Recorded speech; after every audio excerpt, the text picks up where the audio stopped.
1998년 5월 28일 대한민국 성남에서 태어난 김다현은 삶에서 깊은 감정을 경험한 젊은이입니다.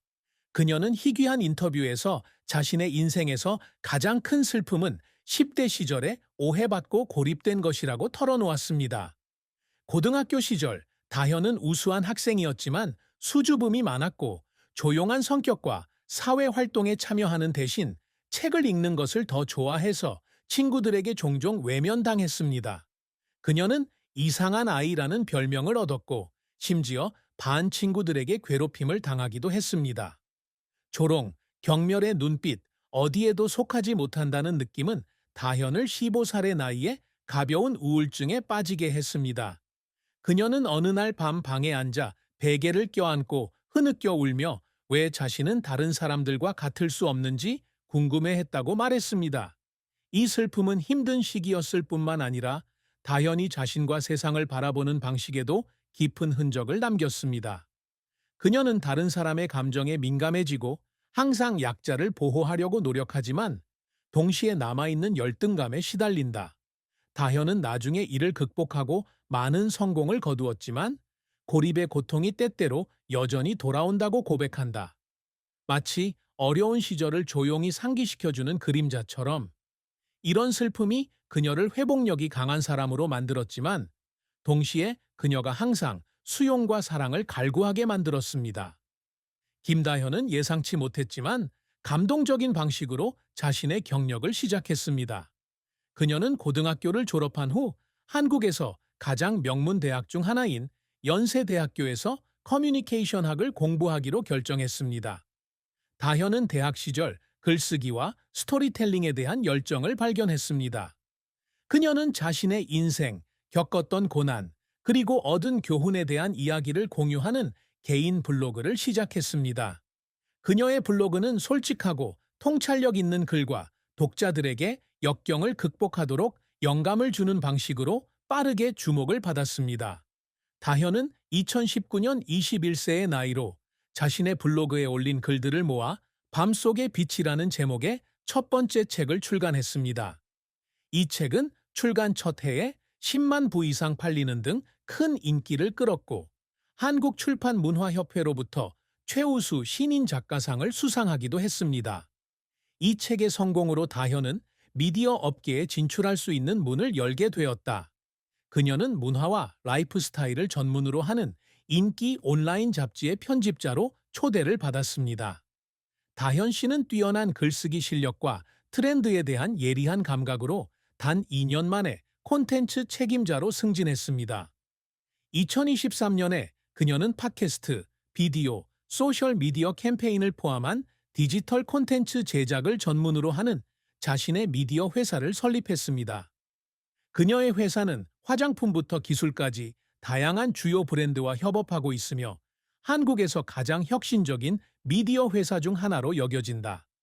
하지만 다현의 커리어는 항상 순탄치만은 않았다.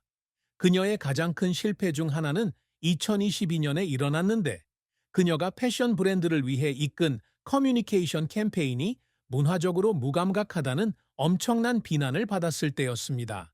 이 캠페인은 의도치 않게 소수 집단을 불쾌하게 하는 것으로 오해받을 수 있는 여러 이미지와 메시지를 사용했습니다. 다현 씨는 담당자로서 소셜미디어에서 엄청난 비난을 받았다. 그녀는 무책임하다, 무식하다는 비난을 받았는데 이는 과거에 오해받았던 고통을 떠올리게 하는 말이었습니다. 그녀는 그 당시에 많이 울었다고 말한 적이 있는데 실패 때문만이 아니라 자신이 항상 지키고 싶었던 사람들을 다치게 한 것 같아서 그랬다고 합니다. 이러한 상황을 바로잡기 위해 다현은 공개적으로 사과하고 영향을 받은 지역사회와 대화 세션을 가졌으며 콘텐츠 제작 과정을 개선하겠다고 약속했습니다. 이 사건은 그녀의 경력에 큰 상처를 남겼지만 그녀가 더욱 책임감 있고 통찰력 있는 리더로 성장하는 데 도움이 되었습니다. 다현의 경력에서 그녀의 노력은 회사를 만드는 것을 넘어 젊은 콘텐츠 창작자들을 위한 안전한 공간을 만드는 데까지 이릅니다. 그녀는 정기적으로 무료 워크숍을 조직하고 경험을 공유하며 젊은이들에게 열정을 추구하도록 격려합니다. 그녀를 울게 만든 순간은 실패뿐만 아니라 학생들이 성공하는 모습을 보는 기쁨에서도 왔습니다. 그녀는 한때 어린 소녀로부터 다현의 이야기가 우울증을 극복하는 데 도움이 되었다는 감사 편지를 받은 적이 있다고 말했습니다. 이런 순간들이 다현이가 계속해서 기여할 수 있는 가장 큰 동기부여가 됩니다. 김다현 씨는 자신뿐만 아니라 사회를 위해서도 항상 큰 목표를 세우는 사람입니다. 그녀가 열망하는 업적 중 하나는 자신의 미디어 회사를 전 세계의 콘텐츠 제작자가 자신의 이야기를 공유할 수 있는 글로벌 플랫폼으로 전환하는 것입니다. 그녀는 사람들이 자신의 경험에 맞는 영감을 주는 이야기를 찾을 수 있는 개인화된 콘텐츠의 넷플릭스를 만드는 것을 꿈꿉니다. 이러한 목표를 달성하기 위해 다현은 일본과 미국을 시작으로 해외 시장으로 회사를 확장하고 있으며 사용자 경험을 개인화하기 위해 AI 기술에 투자하고 있습니다. 다현은 자신의 플랫폼을 활용해 정신 건강에 대한 인식을 높이고 싶어 합니다. 우울증을 앓았던 그녀는 한국에서 정신 건강이 여전히 민감한 주제이기 때문에 정신 건강 문제에 대한 낙인을 없애는 것이 얼마나 중요한지 알고 있습니다. 그녀는 사람들이 정신 건강에 대한 이야기를 공유하도록 격려하는 스피크 아웃이라는 캠페인을 시작했습니다. 이 캠페인에는 수천 명의 참가자가 모였으며 비정부 기구로부터 칭찬을 받았습니다. 다현은 앞으로 이 캠페인이 세계적인 운동으로 확대되어 수백만 명의 사람들이 혼자가 아니라는 느낌을 갖도록 돕기를 바랍니다. 다현의 또 다른 목표는 두 번째 책을 쓰는 것인데, 이번에는 사회적 편견을 극복하고 개인적 정체성을 찾는 그녀의 여정에 초점을 맞춥니다. 그녀는 이미 이 책의 초안을 쓰기 시작했지만 첫 번째 책처럼 독자의 마음을 움직일 수 있도록 시간을 갖고 싶어 합니다. 이전의 성공에 대한 압박감이 엄청나지만 다현은 이것이 그녀의 경력에 있어서 중요한 이정표가 될 것이라고 믿는다. 사랑에 있어서 김다현은 낭만적이지만 동시에 매우 실용적인 사람입니다.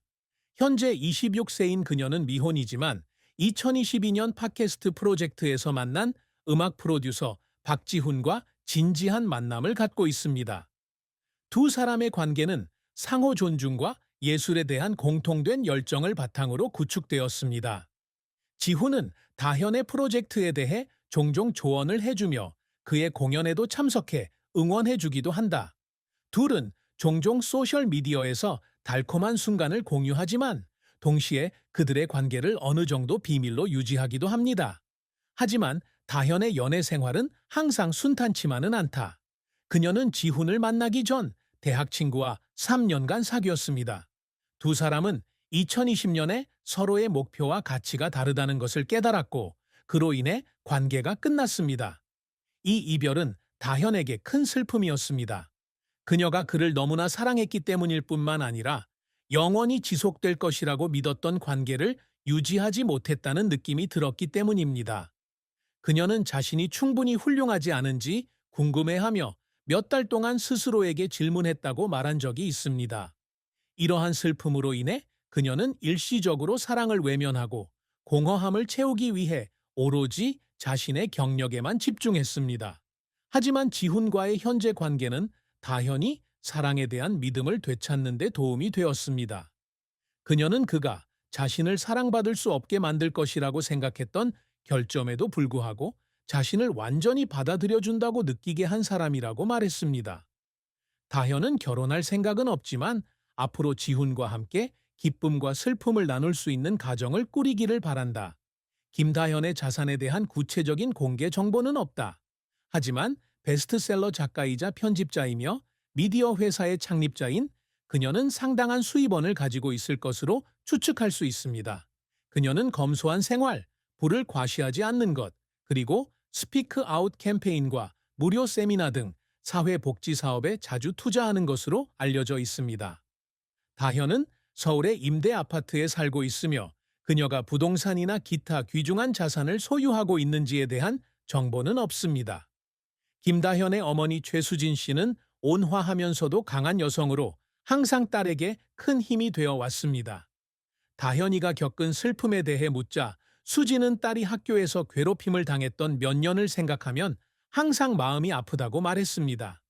그녀는 어느 날 다현이가 붉은 눈으로 집에 들어오는 것을 보고 아이를 꼭 껴안고 함께 울었다고 말했습니다. 다현이는 예민한 아이라 항상 마음속에 아픔을 간직하고 있어요. 다만 악플로부터 지켜주고 싶어요. 수진 씨 역시 딸이 친구들과 어울리도록 돕지 못할 때 무력감을 느낀다고 고백하지만 다현이는 빛날 시간이 필요한 소중한 보물이라고 말하며 항상 격려하려고 노력한다. 수지는 이별이나 직장 생활의 실패 등 그 후에 겪은 힘든 일에 대해 다현이 그런 슬픔에 굴하지 않은 것이 자랑스러웠다고 말했다. 그녀는 언론 캠페인 논란 이후 다현이 방에서 울던 때를 떠올리며 이렇게 말했다. 완벽할 필요는 없어. 실수가 널 더 강하게 만들어 줄 거야. 수지는 자신의 슬픔이 다현이 다른 사람을 돕고 싶어 하는 자비로운 사람이 되는데 도움이 되었다고 믿습니다. 그녀가 전혀 슬퍼하지 않을 거라고 기대하지는 않지만 그녀는 슬픔을 힘으로 바꿀 만큼 강하다는 걸 알아요. 라고 그녀는 말했다. 김다현은 26세의 나이로 감정과 의미로 가득 찬 삶을 살았습니다. 그녀의 가장 큰 슬픔은 고립감과 오해받는다는 느낌이었는데 이것이 그녀의 모습을 형성했을 뿐만 아니라 그녀가 일어나서 수천 명에게 영감을 주는 동기를 부여했습니다. 그녀의 경력은 성공과 실패, 눈물과 승리의 미소가 뒤섞인 여정입니다. 그녀가 세운 큰 목표는 글로벌 미디어 플랫폼을 구축하는 것부터 정신 건강에 대한 인식을 높이는 것까지 그녀의 비전과 큰 마음을 보여줍니다. 다현은 사랑으로 인해 고통을 겪었지만 새로운 희망도 찾았습니다. 그녀의 자산에 대한 구체적인 정보는 없지만 그녀의 가장 큰